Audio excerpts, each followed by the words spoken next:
It's Corso and Catone. Brought to you by Corso Law Group, Arizona's leading criminal and traffic law firm. Now for the real deal New England feel, Corso and Catone. Good afternoon and welcome to Corso and Catone, the real deal New England feel. I'm Corso. Catone is here. Joe is with us in the booth, and you're watching us on YouTube, listening on iHeartRadio, Apple Podcasts, anywhere you podcast, and of course 790 The Score in Rhode Island. Hey, you guys, you like my opening? You like the different opening? Saying good afternoon to everybody. Isn't that nice? Oh, I like it. That's nice. Yeah. You want to change it a little. Yeah, mix it up a little, mix it up, for the people out there who we want to hear from in Heated Hotline. So make sure you give us a call, 855-313-PATS, P-A-T-S. It's a message line, so leave us a message 24/7. Anything's on the table. Joe's going to pick one. Let it be yours. Or you can email us on our mailbag, corso.catone@gmail.com. Hey, we got a busy one today. We're going to welcome in the Pats Nation. Everybody's giving interviews this week. Everybody's giving interviews, but what the hell are they saying? So we'll break that down. And, of course, you're going to Catone's comments. We're going to have that. Stick around for that.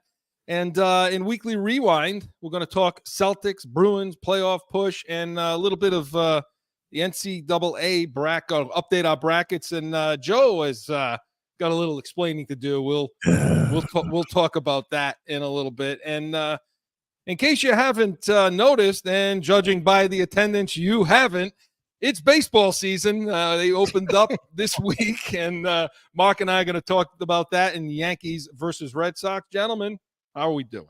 Hey. It's great week. Listen, also, Chris, for those people who celebrate, it's Easter weekend as well. That's right. That's right. For those who celebrate. Absolutely. Is it getting earlier and earlier every year? Like next year we'll be celebrating in February. What's going on with Easter? I relate it how I relate it to where the draft is. So that's where I kind of back it off, so you I would, figure out. Yeah, you would do. You know what? Everything revolves around the draft with you. So I can't wait to color Easter eggs tomorrow and look for them on Sunday and have all the good stuff and the ham and everything else. So, okay, guys, we have to talk about interviews and we got to talk to Patriots, and we might as well do it in Pats Nation. Let's go, Joe.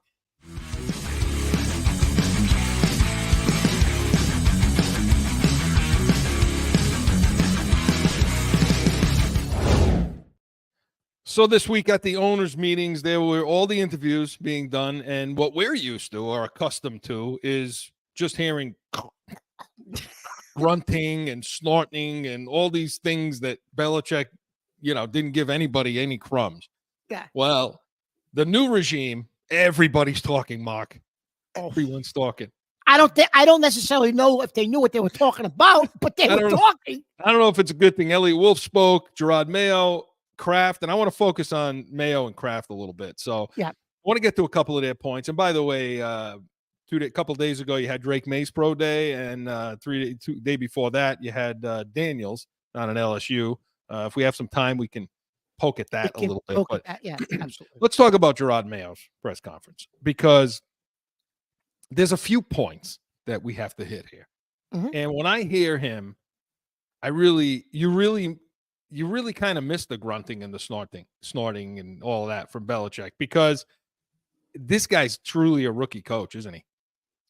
Absolutely. And this is what you were afraid of, Chris. You highlighted this before they hired him. You said this is why you didn't necessarily want him. And if it was going to be a rookie coach, you wanted somebody from one of those other trees, not him. Right. So one of the things he talked about when he was asked about quarterback, he was kind of all over the place, And one of the things he talked about was, there's 5 or 6 quarterbacks. Now it's 6. Now they're up to 6 that are worthy of being selected. Okay. Unwrap that, Mark.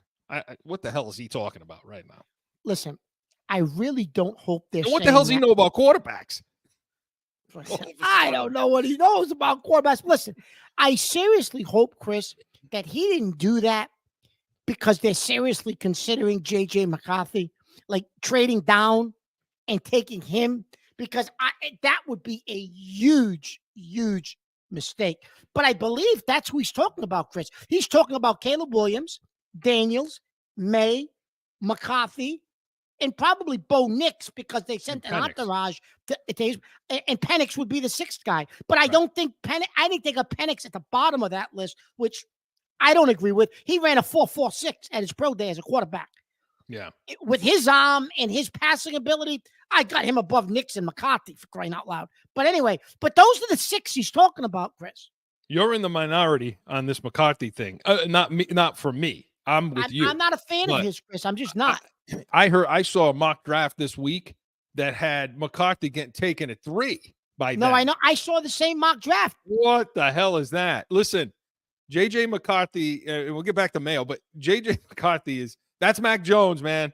Like I don't. He had all the tools there in Michigan to do whatever he wanted to do, and they didn't have to throw the ball a ton. But I mean, yeah, I'm not sold on him. Even if they trade out of the spot, I still don't want him. I don't want him either. Penix instead. So I mean, look, he talks this way, and I guess maybe it's the way he's delivering it. You start to wonder, okay, well, does he have a clue? Is he being honest? Is he doing the whole, pre-draft thing where everybody lies? First of all, you can't believe anything any of these guys say at any of these teams. They're going to lie about everything leading up to the draft. But it just comes across odd to me, when he talks and when he says things about, hey, the more picks you get, the more, talking about trading out of the spot. Right.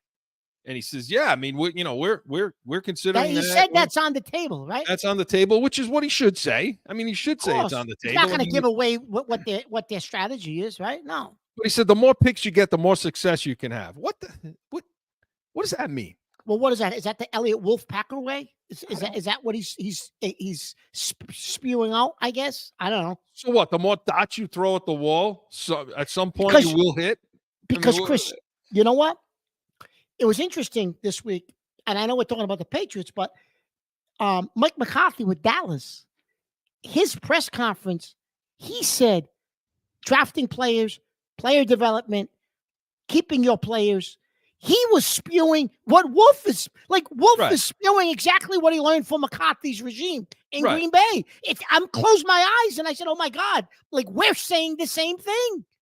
Yeah, I mean, and so I wonder if. I mean, what you'd rather hear your coach saying, okay? If there's any experience or anything, and I don't know if he's given notes or talking points by anybody. I don't know. Stacey James is giving him talking points or whatever the hell's going on. But what you'd rather hear your coach say, Mark, is, listen, it's on the table.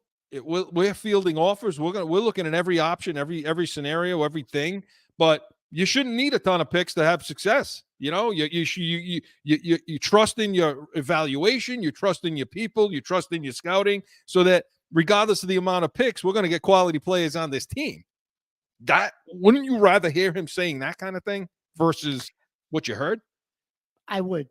And listen, he just spewed out, Chris, what Wolf has been saying, what his philosophy is, and what his belief is how you become a successful team.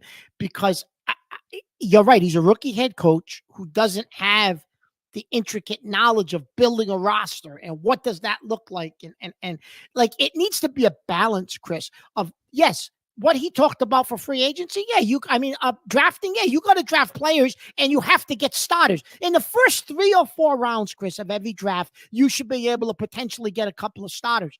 We get guys that never see the field, typically under Belichick, right? The last several years. But you should balance that with free agents who are actually able to be good and contribute. And we're getting free agents, Chris. They're like C and D free agents.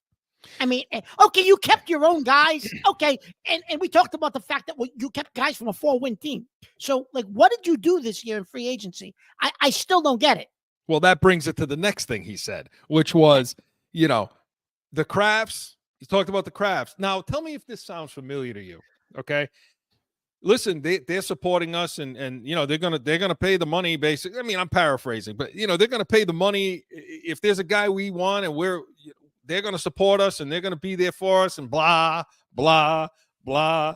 I mean, like, didn't we hear that before from Kraft? We heard that last year from Kraft in the owners' meetings at the same time, saying, hey, I've never said no to Bill if he came to me with. Meanwhile, Belichick saying, yeah, we're 27th in the league in spending over the last 4 years. So obviously they were at odds over that. Now you have your mouthpiece coming out, Mayo, and saying, yeah, they're not going to get involved in football, but they're going to give us the support we want. Okay, so what are you telling me? You're telling me that you're a rookie coach. You got a rookie coach, a rookie GM, okay, I still don't know if he's ever been responsible for a pick. I don't know that, if Elliot Wolf has ever been responsible for a pick. Okay, so you got those two rookie guys. You got an offensive coordinator who's never called plays. So, are you actually telling me that these guys have the say as to who they're going to pay and not pay? Mark, Gerard Mayo can now decide this guy's worth paying and this guy isn't. Really? Let me tell you something. I don't think he had much other than the guys that were currently on the team, Chris. I don't think he had much say in anything with free agency.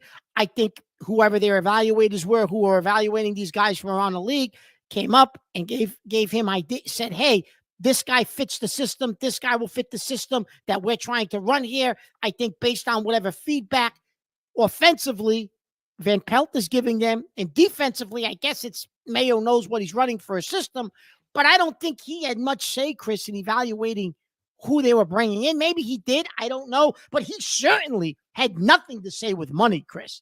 Yeah. Nothing to say with money. Where is he in a position to say, yeah, this guy's worth what he's asking for? This is not. What are you talking about? Absolutely. Not. Obviously, Wolf is going to be he's the GM, so he's got to have some ideas of the value of these. But listen, it's the same rhetoric, Mark. It's the same nonsense. It's the same stuff, that you have been hearing. Be careful. We're on the radio. Be careful. It's the same you've been hearing for all these years. And Bill's not here anymore. So you kind of back it off to who it's really coming from. Well, this goes back to, Chris, what you were saying for years about you don't believe for 1 minute that it's all Belichick, that Kraft is driving the money you're spending and how you're spending it and how much he really wants to spend each year. It wasn't Bill. Yeah. What your budget is. Yeah, come on. Yeah. And so now, switching gears now to Bob Kraft in his press conference, okay? This was really concerning, okay, when you heard these few points, Mark, and we'll point out a couple of things he said. Let's talk about, since we're talking about players, let's talk about the Ridley thing, okay? Yep. So he comes out and he says, about Ridley, we were competitive, we were right there with offers, but his girlfriend wanted to live in the South, and therefore, that's why we couldn't sign this guy, Mark. What? Listen, you're talking about them giving Mayo notes to speak about. Listen, I know he's the owner, and no one's going to tell him what to say, but what would possess him to say the guy's girlfriend wanted to live in the South, and that's why he didn't sign here? Really? Yeah. He didn't sign, Mr. Kraft, he didn't sign here because you stink. Because you don't have a quarterback, your coach doesn't know, is brand new. You got a no play caller, basically. You got a guy that's never done it before. Mosh Bosh, coaches thrown together. You got the worst damn rating in the NFL for the NFL Players Association survey. The no child care, none of the other stuff. That's why he's not here. That's the reason. And that is the reason. And one more nail is he was given $40 million guaranteed. Maybe his per year was more, but he was nowhere near that $40 million number, Chris. No way was he given $40 million guaranteed to anyone. Never. Maybe he was paying more per year. If Ridley got 20, maybe Kraft was paying 23 or 24, but that's not why Ridley signed. Ridley signed for the $40 million guaranteed, Chris. Right. So another comment about a spouse or somebody, Giselle and Tommy came over and, and she said she was upset because the way Bill's treating Tommy, and dude, come on now. Will you please? It's not. Let's be at least be real, or don't say anything. And then there's talking about that survey. He had no idea. He's like, daycare, childcare. We were rated bottom about the childcare and the NFL players. They were rated like 31st or something overall. How did he have no idea when like this is like? But how does he? He's have like, well, no I wasn't idea? aware of that. But Chris, this is like 2 or 3 years in a row that they ended up at the bottom. So how does he have no idea? That's a complete farce. It is. He has no idea that that's happening. Meanwhile, yeah, you know why he has to say that? Because he just spent how much money putting in a new lighthouse and new restaurants, which is real nice, by the way, but none of them produces wins and losses. I mean, so he just spent a ton of money doing all that crap instead of pumping it for the players to be happy, which is really the product, right? Yeah. Well, now, Chris, he's supposedly going to build a facility adjacent to the stadium with a state-of-the-art weight room and I guess childcare. And now he's going to build a facility, spend millions of dollars on a facility, he said, to put us number 1 in the league for facilities. Yeah, okay. Yeah, reactionary. Yep.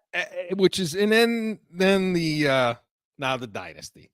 Okay, now you have to bring this up again. I have to, because he won't shut up about it. So I have to talk about it, and this is not something we wanted to talk about, but this is something that immediately when I heard it, I called you and was fired up, man, yelling and screaming. He comes out and says he was surprised at how basically he said, paraphrasing, he was surprised at the negativity and the focus on the negative things related to the run versus all the success and so on. Mark, please, before I scream and yell. Listen, a couple of things. First of all, I believe it was a craft production. There's a company name, but I believe, first of all, it was a craft production, number 1. Number 2, I am 100% sure he funded the project. You don't think he got to review that before? Joe, you would know this better than anybody. You don't think he got to review that before it went to its final take and they produced it and put it out for distribution to Apple TV? He had to have.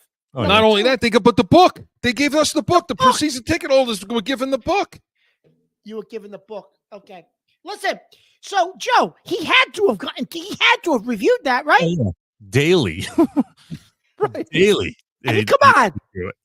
But not only that, what's even more egregious, you were on camera, Kraft. You're on camera. Bashing Belichick, talking about the negativity, calling him a schmuck, saying all these things that he said. Those were his interviews. Those were the things that he talked about. And that made it to the cutting floor, right? I mean, it did, Chris. And then, Chris, what I found very interesting was they didn't even fact check what went into that, okay? And I'll use Wes Welker as an example, because Welker talks about how, Aaron Hernandez got away with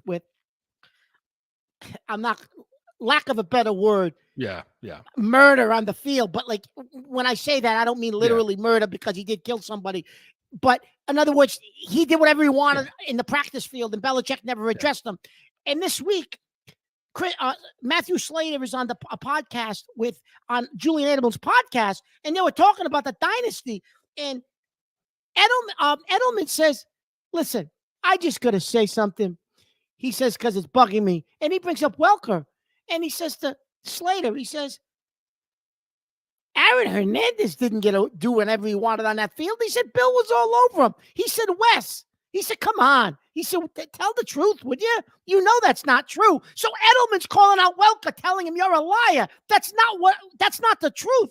So they didn't even fact check these things. If it was negative about Bill, what did they just put it on? And they didn't even fact check to see if it was true? No. So, again, look, the bottom line is they're all doing a lot of talking right now, and they should all shut their mouths because none of them are ready. The one thing I could see by all these, and we're going to go to break, but Chris, they're not ready. No, but Chris, not that they're not. But Chris, wait a minute. You're not paying attention. Gerard Mayo said our fans have to have patience. Patience. You're not showing patience. Patience. I have no patience. Do you have patience out there? Let us know in Heated Hotline. Next week, we're going to break down these pro days, but we had to talk about this. They don't shut up.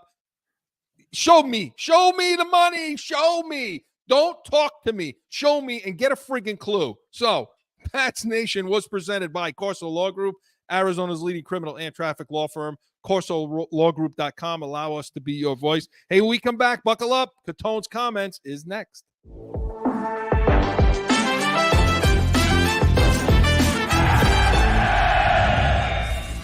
No one ever thinks they will be in need of a criminal or traffic lawyer, but things happen. Corso Law Group is Arizona's leading criminal and traffic law firm. Call or go online to CorsoLawGroup.com and talk with these expert attorneys who I know will help.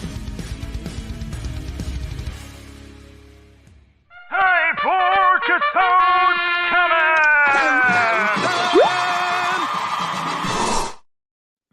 So, there's a couple of things that are really bugging me that I just have to talk about. I have to. Listen, I'm a kind, respectful, nice person. That's the way I was brought up. Oh, my God. Okay? Now, listen. This is Catone's comments. No interruptions. I happened this week, and I know I'm going to get yelled at for this. I had to go to a store. I don't want to get yelled at. So I go to a store, and I'm walking in. I open the door, and, you can feel somebody's behind you. So I opened the door. I held the door open for them. Walking straight ahead. Doesn't even acknowledge my existence. I opened the door for you. At least you could say, oh, thank you very much. Whatever. And they walked by me, and I'm like, you're welcome. And they turned around and gave me a dirty look.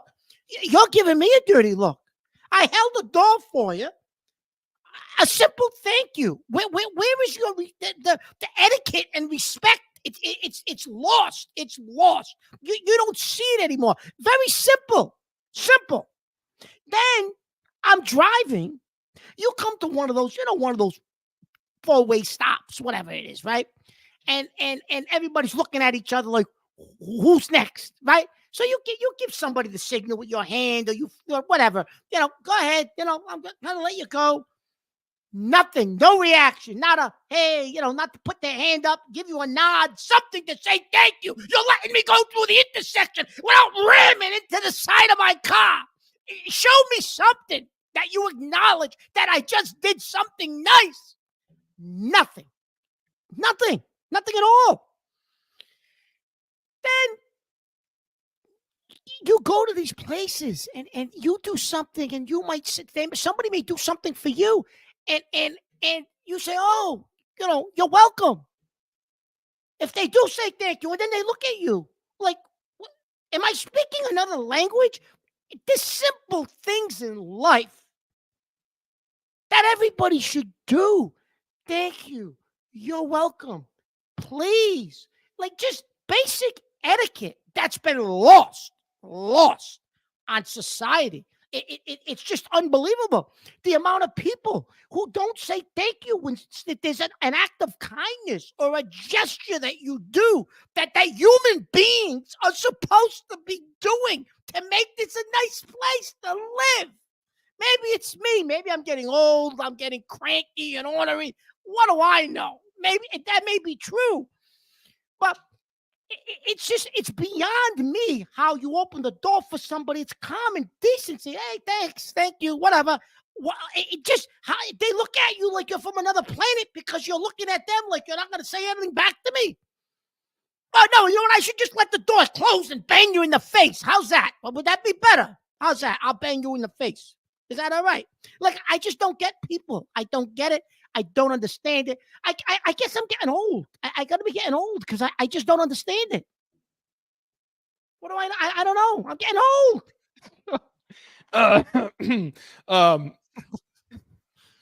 Joe, you go first. What's the takeaway here, ladies and gentlemen? Do not deal with each other anymore. Nobody deal with each other. Nobody deal with people. First of all, it is you, okay? Okay. All right. But you're not wrong about this. I mean, you have your own issues that are well past anything that we could deal with in civilized society. Do we agree on that, Joe? Civilized. The word, just like people say with civil. Like, we're not that far off the Romans, like gladiators killing each other. I don't understand where civil comes from. So yeah, no, I'm with people. Look, or how about saying excuse me or something? Oh, that's another one. Yeah, I didn't get into that. Push you aside, you know what I mean? Listen. Like it's, Well, that's another thing. You don't go shopping during the holiday season. They're breathing on you. They're coughing on you. They're spitting on you. Who's going to the bathroom in their pants? You smell things. Like, just stay away from those places. Are you kidding me? Yeah, look, because see, you had to go and open this can. We're living in a society where nobody wants to take responsibility for anything, Mark. Nothing. I mean, that's it. Nothing. You say, you do whatever you feel like, whether you're driving, shopping, anything you do. It's really, what's the big deal? What's the big deal? What do you mean what the big deal? What do you mean what the big deal was? You just wheeled a shopping cart into my bumper. What? You're just going to walk away and say, oh, well, the wheel must have been broken. Really? Not even I'm sorry. Nothing. No. And there's a million, and we got a million stories about this. I mean, a million stories. I mean, nobody is more disrespectful, rude, and inconsiderate than when you get on a plane. Oh, I was waiting for the plane. I mean, there's no sense. Joe, is it just selfishness or self-absorbed? Is this what it is? I mean, I guess we need to solve this problem today. Right now, today. Right now. Forget the rest of sports and Yankees, Reds. This show, Joe, just turned into a 3-hour show. Yeah. We have to solve this problem immediately because I'm with him. I don't know if I can function anymore in society. Yeah, but wait a minute. That's a whole nother issue. That has nothing to do with what I just talked about. Well, but it's because of people. I got the next door neighbor with the dog coming in here and relieving himself in defecating into my yard and just leaving it there and walking away. I mean, these are the things that are going on in my world right now, and I don't bother anybody. It's rude. I am going to say this. Chris is telling the truth when he says he doesn't bother anybody. He just wants to sit in that room. If you're watching us on YouTube, he just wants to lock himself in that room with the TVs and just stay there. He don't want to move, doesn't want to see anybody. Yeah. Give him some food, something to drink. He'll never leave. He'll never leave. That's all I need. That's all I need is internet. I just need to be able to watch the stuff, and I don't want to be bothered with it because people are just. I can't anymore. Listen, he's right, Joe. He's right. What the hell? What is making you people behave this way out there? What is it? Is it what? What is it? Is it get warmer outside? Is it global warming? What is it? Let's solve it, Mark. We have to solve it. Yeah, we're going to solve it. All right. For the good of humanity, we have to get it to the point where I feel comfortable enough to get in the car and drive to a restaurant or to an airport and feel like I'm not going to bash somebody in the side of the head or the desire to want to do that. We have to get it to that point. How do we do that?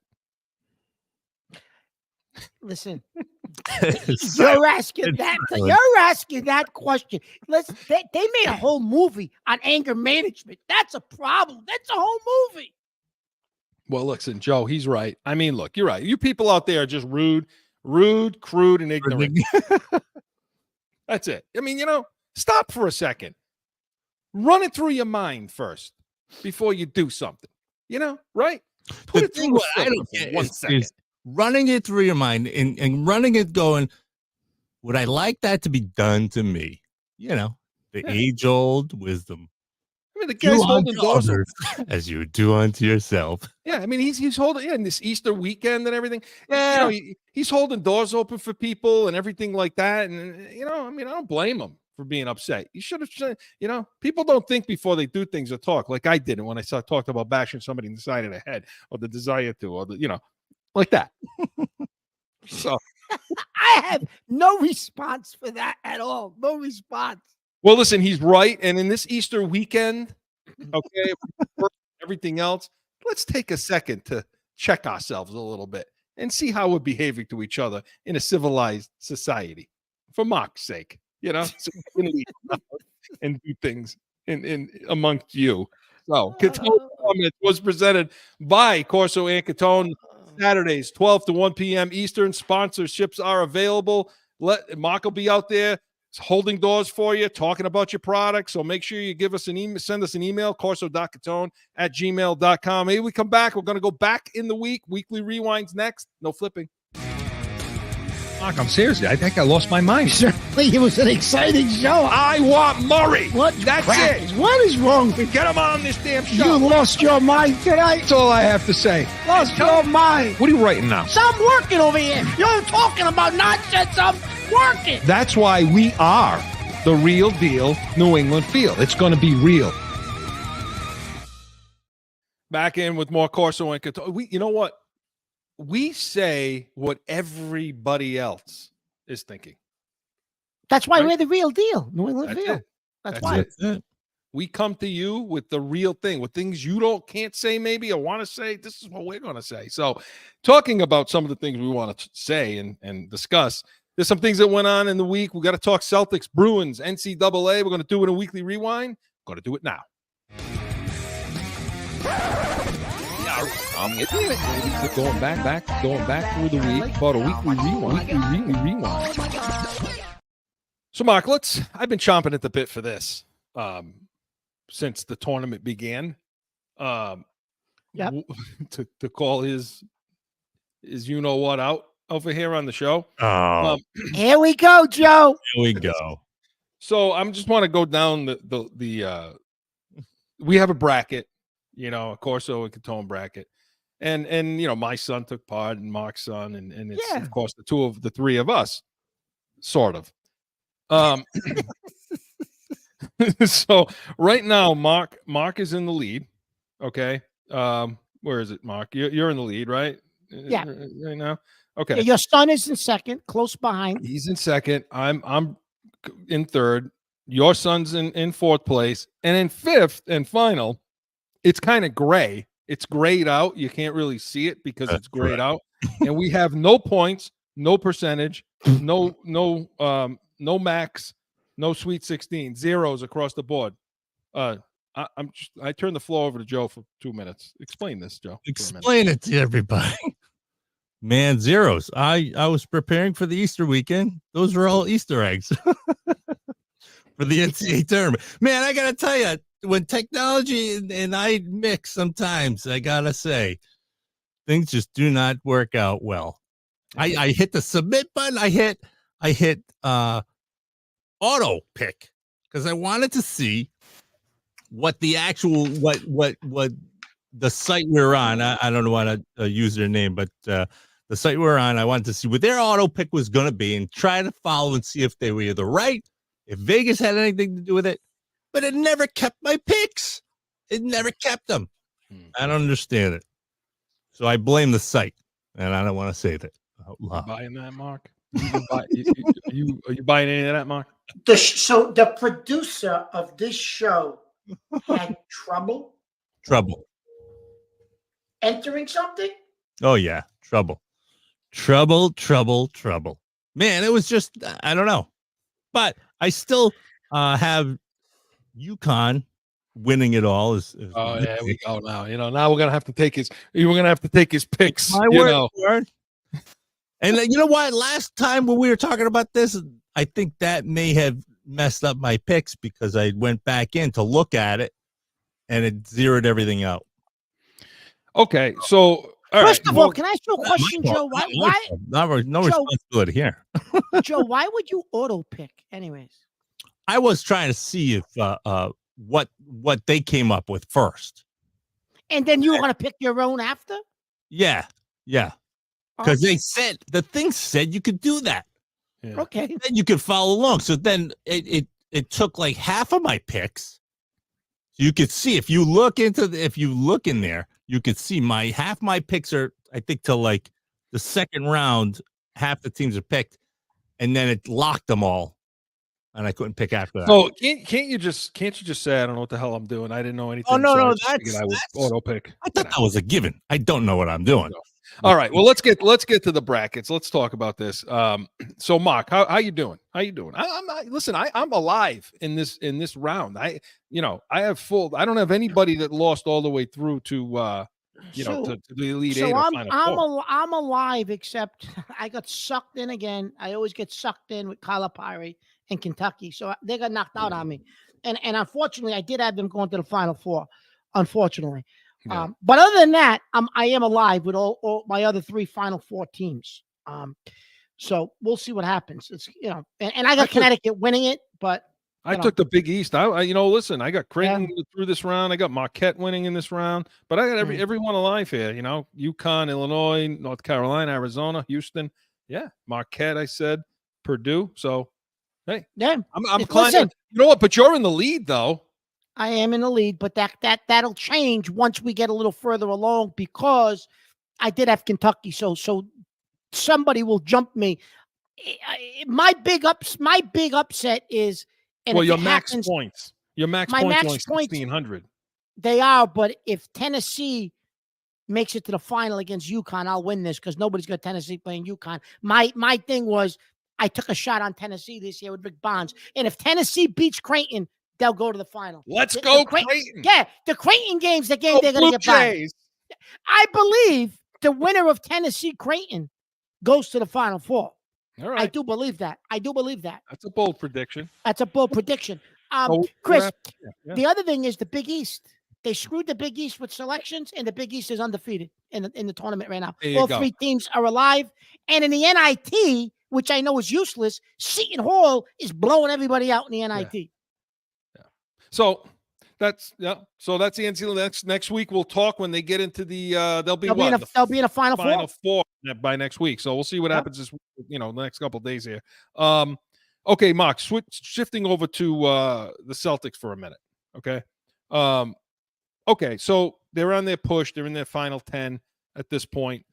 The bottom line is this. The only question I have is this. Because they can go through the East, in my opinion. They should go through the East without an issue. Okay? I agree with that. Can they beat Denver? I mean, let's just cut to it. Can they beat Denver or not in a 7-game series? They should be able to. They have the talent to do it. Yes, they absolutely do. That's not what I asked you. Damn it. I asked you what they're going to. Could I finish? You're interrupting. Joe, I'm getting very nervous, Joe. He's a little violent tonight, Joe. Let her in. Joe, I'm getting a little... Joe. Getting violent. Listen. They should. If everybody's healthy, they have the talent. They're the most talented team in the league. However, 2 things. One, I'll use the Atlanta game as an example. Everybody says, Atlanta came back, blah, blah, blah. It was just a lack of concentration. I mean, Tatum made some stupid comment about the game, whatever. But listen, you took 53s in that game where if you didn't, maybe, you know what I'm saying? Like, they got to take 53s to win games. They won't take 35 threes because if they take 35 threes, Missoula thinks they can't win, Chris. If they take 53s against Denver, no, they can't beat Denver. If they don't change their playing style, my prediction is no, they don't beat Denver. Denver will repeat as NBA champions. Yeah, I'm in full agreement on that. Because I don't think Missoula's going to change his style, Chris. He's going to play the same way because he's stubborn. He hasn't changed yet. His assistant coaches that you brought in to help him haven't seemed to help him. He wants to take 53s, 55 threes a game. And when you take 38, they typically struggle because and why, I don't know, Chris. Ball movement, go to the basket. They have the guys to do it. He wants to keep chucking threes, and you will not beat Denver in a 7-game series like that. I'll predict Denver. Agreed. And the other problem is the ball is not in the hands of the people that it should be. Okay, especially during crunch time. Look, you brought in, you brought in Drew Holiday for a reason. Okay, and that kid should be handling the ball. Period. He should be handling the ball. He calms things down. He facilitates. He gets the offense going. He gets he gets them into proper sets, proper spacing, positioning. This is what he does. That's why he's there. Not Jaylen Brown and not Jason Tatum. Dribbling 24 times. 24 dribbles and some sort of fall away chuck up and we can't hit it anyway. And this is what happens. And the other Achilles heel for this team is when it's a tight game under 2 minutes. They're one of the worst. They're one of the worst teams. Because Chris, what do they do? Because Chris, what do they do when it gets tight under 2 minutes? What do they do? They all stop moving. They dribble the one guy. It's either Jaylen Brown or Jason Tatum. Dribble the ball up. They dribble the ball about 24 times. They won't call a timeout when it's necessary to advance the ball. Never will do that. That's been an issue. And it's 25 dribbles. Everybody's standing around. Nobody's moving. You saw it in that Atlanta game. You saw it there. Porzingis is standing there. And I don't know if it's the other guys that aren't getting into the set or just kind of standing watching. But if the ball's in Holiday's hands, you could be sure as hell that there's an offensive set. There's a play being run other than just dribble shoot, right? Yeah, they go to the same thing, Chris. They go to that isolation. Somebody's isolating. It's like you said, it's Brown or it's Tatum. They go into that isolation. They dribble. Most of the time, it ends up being a fadeaway 3-point, a fadeaway jump shot or an off-balance jump shot. It's typically not a good shot. And you're right, Chris. There's no ball movement. No. Holiday should have the ball in his hands, or the other guy should have the ball in his hands.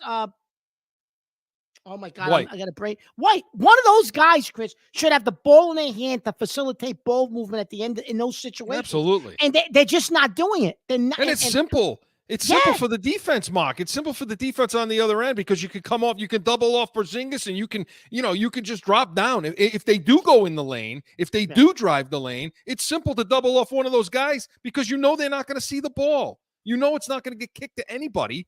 Porzingis is already at the top of the key trying to set a pick. They ignore him. And just, that's it. Yeah, listen, so, Chris, do you think they'll win a 7-game No. series against Denver? No, I don't. And my other prediction is Sam Cassell will be the head coach of this team next year because of it. Well, here's the thing, Chris. If they lose in the finals again, I don't know. Does he survive because they made it to the finals? He shouldn't. Because if they go to the finals and they lose, the sole reason it happens will be because of the style of offense they play and the amount of 3-point, the amount of reliance on outside shooting. When you have guys that can post, play in the paint, and dominate in the paint, including your 6'8" star, in Tatum. No, and that'll be the reason they lose. That's 100%. That is the absolute truth, Chris. And the other thing is this: how about this week? LeBron James is kind of giving Tatum like a little bit of shade about, he's a young star and we didn't win our first. I didn't win mine first until I was 28. And he's talking about Jordan and he's talking about, Jokic. Like, in other words, saying, just be patient. He's a superstar and he's going to win his championship. Like, really? Yeah. Like, I understand that. They all want to be friends and it's a fraternity. It's not like it was back in the day, Chris. These guys, it's nuts. I understand that, that he's still got a lot of time, but I get it. The time is now, man. This team can be as dominant as they want to be, but they're being held back. And then shifting over for the last couple of minutes to the Bruins. Okay. So, you talk about limping in to the playoffs. Much different than last year. Last year, they were head and shoulders past everybody else, and then they just laid an egg. When your coach in practice at this stage in the season has got to put you on the line for basically suicides, skates, sprints, whatever, like it was the Miracle on Ice, like then, when you have to do that to your team to light a fire under their ass, are you any good at this point? A problem. That's a problem, Chris. That's a problem. But also, Chris, who had the video that heard him? Like basically telling them that you're lazy, you're this, you're that. Like, I don't know how that got snuck in there. Somebody filmed that at practice, yeah. Yeah, but you heard it, so you're right, Chris. Obviously, he didn't back off it. He said in the press conference after, he said, we're not ready for the playoffs. Which is an indictment on him. Of course it is. This wouldn't happen with Cassidy. They wanted Cassidy out. And this is what's happening now. Cassidy won a cup. The bottom line with this team is their transition defense sucks.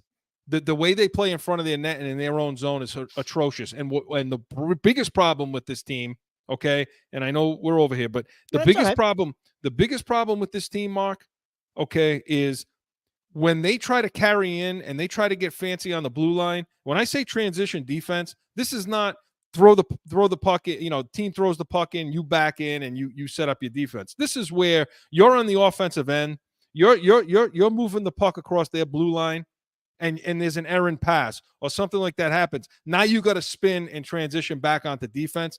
They're terrible when it comes to that.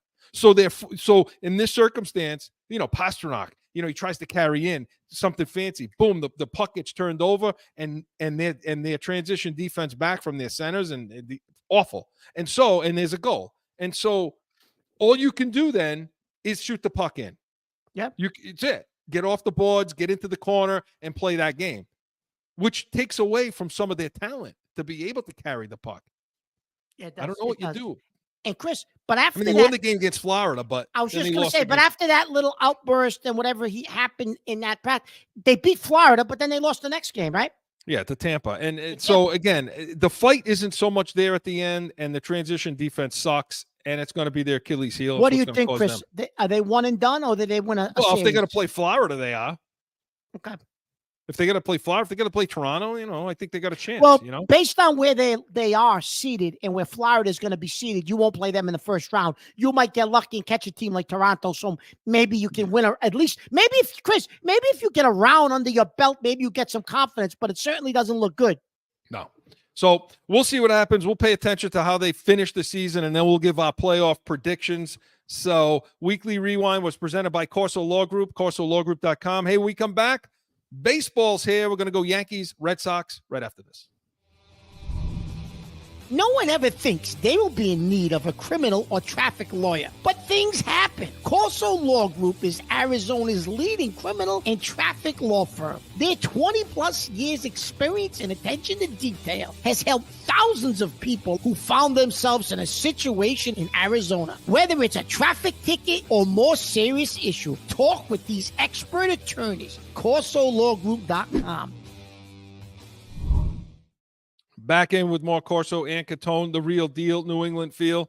And hey, listen, we're recording on Thursday, and by the way, they're down to Atlanta again. Celtics are. So. Here we go. Here we go again.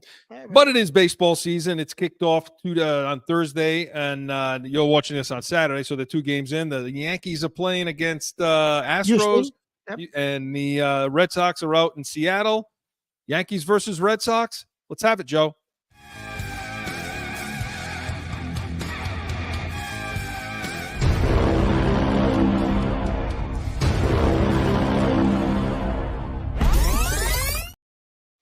For those of you on the radio, you can't see you got to go on YouTube. You can't see those washes. It just sounds like music to you. Oh, that's. But it's really cool. It's cool. It's really cool. It So, Joe. So, Mark, let's start with the Yankees.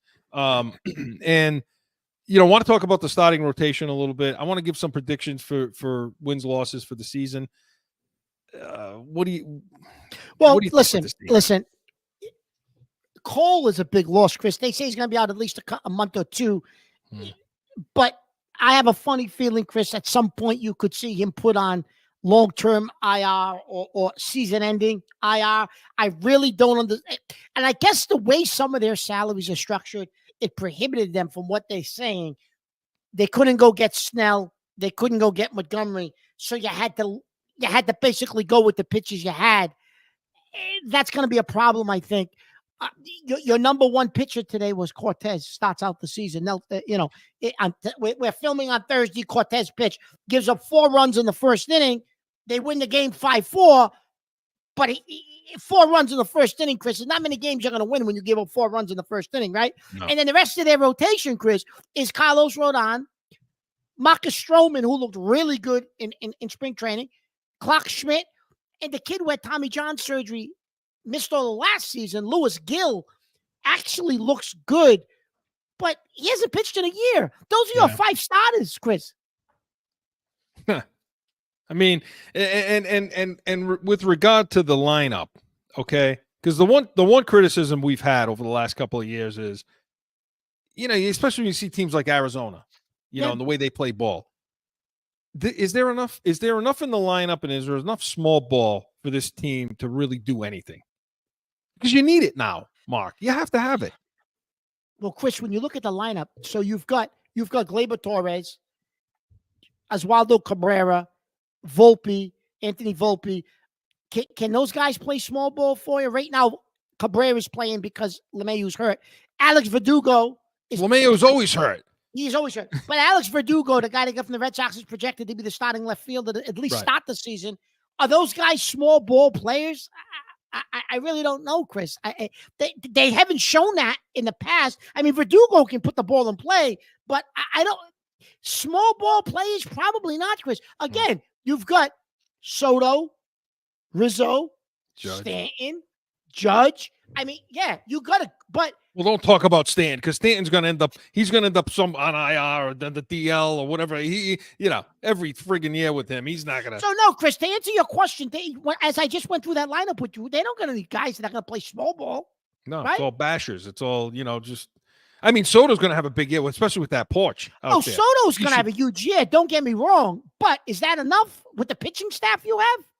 And the bullpen, Chris, still, I think, is lacking an arm or two as well. I don't think the bullpen is as strong as it's been in previous years. Yeah. I don't. Well, I mean, but they will be in the hunt. They'll be in the hunt. If the starting lineup stays healthy, Chris, the hitters, they'll be in the hunt. Right. So if they have some deficiencies in the bullpen, closing, things like that, there are things they can do. They'll go out. They'll be able to go out and get somebody. Yeah, in my opinion. Yeah. And so with the wins and loss, I mean, what do you got them at? I got them, Chris, 115 wins. Yeah, okay. I got them, Chris, believe it or not, at about between 95 to 97, probably closer to 95. And that, I believe, gets you in at the very least as a wild card. Yeah.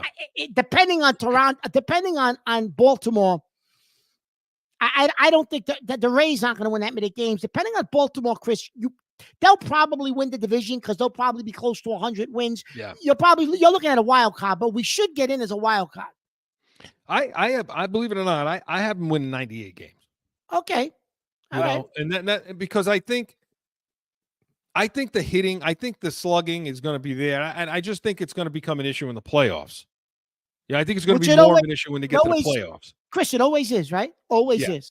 But I think they'll get their wins. I mean, and partly because of Tampa and because of Baltimore, and so really Toronto is what you're dealing with, right? Yeah. Yep. So I got them at 98. Now flipping to the local team, the Red Sox. Okay, so this week talking about pitching for a second, okay? And I want you to go over their starting rotation, which is basically 3s, 4s, and 5s. You might know one guy in the starting rotation. So just signed the kid to an extension, but like a 4-year extension. The kid Brian Bello, he's only 24 years old. They're counting on him to be the ace. Has a lot of potential. He's their number one starter. They got the kid. He's a veteran, Nick Pivetta, who put up and down. They got Cutter Crawford, Garrett Whitlock, who showed a little bit of potential 2 years ago. Last year, really didn't do much. They're counting on him again to be in the lineup. And their other as a starter, and their other starter is Tanner Houck. Houck, yeah. Listen, Bello, Mark. Right, the pass, Chris. Unless they're going to make huge jumps. Bello's there. On any other team, Bello's number 3. Or 4. 4. So he's their ace. So because they had a chance to get Montgomery, and you know what? He was begging them to sign him.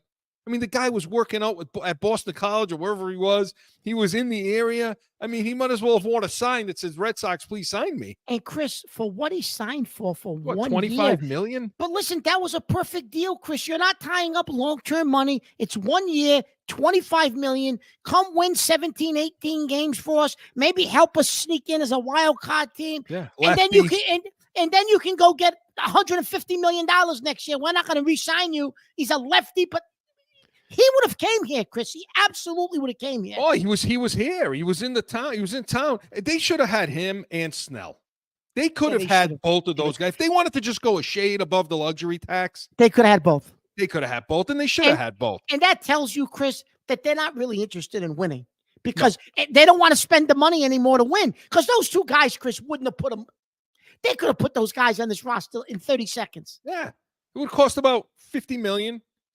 Come on. And then but it would have taken them. So is there a way? I mean, when you look at this team, could they possibly, could they possibly be a playoff team? Okay, now Okay, hear listen. me. I'm just going to say something to you, just because I want to get your reaction. Starting second baseman, Emmanuel Valdez.